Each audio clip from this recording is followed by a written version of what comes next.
अस्सलाम वालेकुम व्यूअर्स, क्या हाल चाल है। उम्मीद करती हूँ ठीक होंगे। आज हम फ्रूट सैलड बनाते हैं जो मैं घर पे बनाती हूँ अपने लिए, तो आज मैं आपके साथ वो शेयर करती हूँ। उसके लिए मैंने लिया है, ये देखिए, मैंने एप्पल काट लिए हैं, साथ मैंने 2 से 3 केले लिए हैं, स्ट्रॉबेरी थी उन्हें बारीक बारीक काट लिया है, फिर मैंने कैबेज डाली है और ये मेरे पास पपाया था तो इसको भी मैंने काट लिया है और साथ काली मिर्च और नमक भी साथ शामिल कर लिया है। तो शुरू करते हैं। एक बाउल लेते हैं, बाउल में हमने एप्पल डाले हैं, साथ ही हम डालेंगे इसमें कैबेज डाल देंगे। कैबेज के साथ ही हम डालेंगे बनाना। ये मैं सिर्फ अपने लिए बाउल तैयार कर रही हूँ।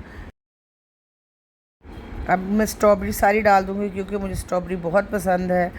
उसके साथ ही अब मैं डालूँगी, ये मेरे पास पपाया था, ये भी मैंने तकरीबन आधा डाल दिया है। इसको अच्छी तरह से मिक्स करेंगे। अगर आपके सारे फ्रूट कटे हों, छिले हों, तो 2-4 मिनटों में आपकी फ्रूट सैलड तैयार हो जाती है। अब मैंने काली मिर्च डाल देंगे, नमक डाला है, सारी चीज़ों को अच्छी तरह से मिक्स कर लें। अब ये देखिए, बहुत सिंपल सा सैलड है और मिनटों में बनने वाला है।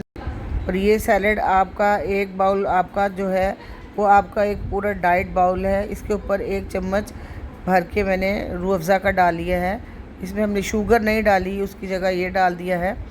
तो ये घर पे बनाएं, ख़ुद भी खाएं, अपने फैमिली को भी बना के दें अगर वो लाइक करते हैं इस तरह का। तो ये तो था जी मेरा फ्रूट सैलड की कटोरी। अगर आपको मेरी वीडियो अच्छी लगी हो, लाइक करें, सब्सक्राइब करें और अपने फ्रेंड सर्कल में शेयर करें। ओके, टेक केयर, अल्लाह हाफिज़।